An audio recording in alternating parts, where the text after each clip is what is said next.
So when we talk about rare earths, forget dusty museum rocks. We're actually talking about the invisible, absolutely essential ingredients that power, well, our entire modern world. Yeah, this isn't some obscure geology lesson. This is a story about power.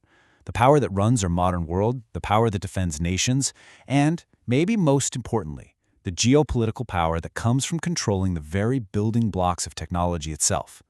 And I mean, these aren't just some abstract materials we're talking about. They are right there, inside the smartphone in your pocket. They're in the electric car you might be driving, the laptop you're probably watching this on, and even the giant wind turbines powering our cities. They're literally like the industrial vitamins for our high-tech society. But it's not just about our daily gadgets. The stakes get so much higher. We're talking about the incredibly powerful magnets that guide Tomahawk missiles, the special alloys in F-35 fighter jets, and the super-sensitive sonar systems in nuclear submarines. So, yeah, control over these elements, that means control over a nation's most critical defense supply chains.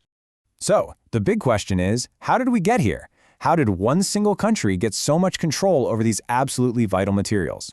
Well, that's what we're going to break down. We'll look at what these things actually are, how China built its dominance, how it can use that control, and what, if anything, the US is trying to do about it. All right, let's start at the beginning. What exactly are these 17 elements, and why on earth are they so indispensable? Okay, first things first, let's clear up a huge misconception. The name rare earths is, honestly, terrible. It's a total misnomer. These elements aren't actually rare in the Earth's crust at all. The real problem, the challenge, is that they're scattered all over the place. Finding them in big concentrated deposits that are actually worth mining, that's the hard part. And that makes the whole process of digging them up and especially refining them incredibly difficult and super expensive. And this is where it gets really cool. You can almost think of these elements as having unique superpowers. Take neodymium. It creates these ridiculously powerful lightweight magnets that are the heart of EV motors and wind turbines. Now, you add just a little bit of dysprosium to that magnet, and boom, it can suddenly handle the insane heat inside a jet engine. And europium and terbium? Those are the little guys that make the reds and greens on your TV screen pop. See? They're not just ingredients, they are the absolute secret sauce of modern tech. Okay, so if these things are so critical, it begs the question, how did one single country end up dominating the entire global supply chain? Well, let me tell you, it was no accident. This was a deliberate, decades-long strategy. And you can really trace the thinking way back. This famous quote from Deng Xiaoping back in 1992 just nails it. He said, "The Middle East has oil, China has rare earths." Beijing figured out way early on that these weren't just rocks you sell. No, these were strategic assets, the kind that give you real geopolitical muscle in a world run by technology. And this timeline, it tells the whole story of this massive power shift. Back during the Cold War, the US was actually the king of rare earths. But then, in the 80s and 90s, things changed. Stricter environmental rules, and frankly, the allure of cheaper labor led the industry to move overseas. And China? They saw a golden opportunity. They poured state money into their own industry, flooded the global market with super cheap products, and one by one, they just systematically pushed out all the competition. And the results of that long-term strategy are, well, they're pretty stark. Today, China controls around 70% of global rare earth mining. That's just digging the raw stuff out of the ground. But here's the key.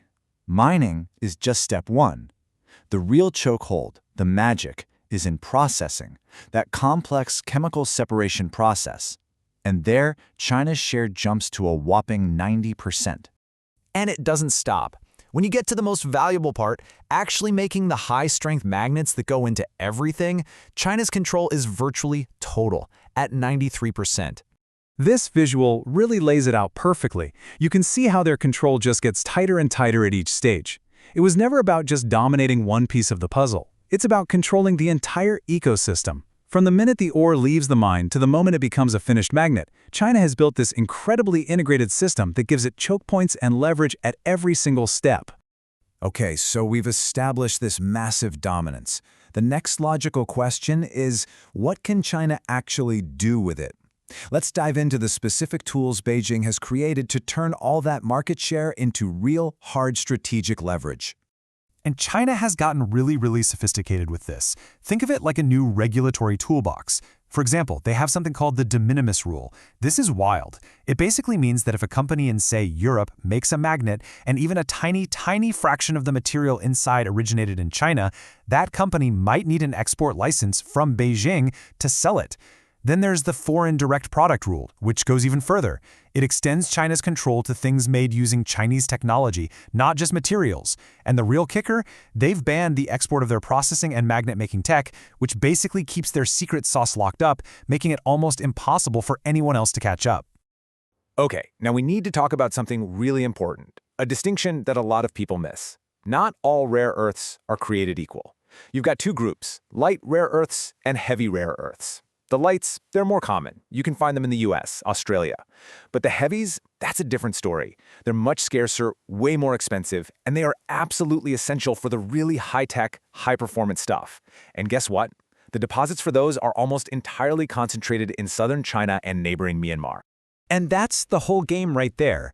As the research says, the heavy rare earths are where the real strategic value is. So this whole global competition, it's not really about all 17 elements. It's a fight for control over a handful of these heavy rare earths, the HREEs.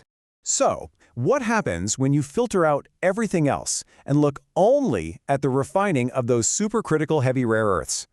China's control becomes an absolute monopoly. We're talking an estimated 99.9%. That right there is the ultimate chokehold. So, faced with that pretty stark reality, the United States is now in a desperate race. A race to build its own resilient, independent supply chain. But what does that actually look like? And, what are the real odds of success? Well, the U.S. isn't just sitting back. It's fighting back with a four-part strategy. First, it's pouring hundreds of millions of dollars into domestic production, trying to build a complete mine-to-magnet supply chain right here at home. Second, it's getting serious about recycling, trying to pull these valuable elements out of old electronics and industrial waste. Third, it's teaming up with allies like Australia, Japan, and Canada to find other sources.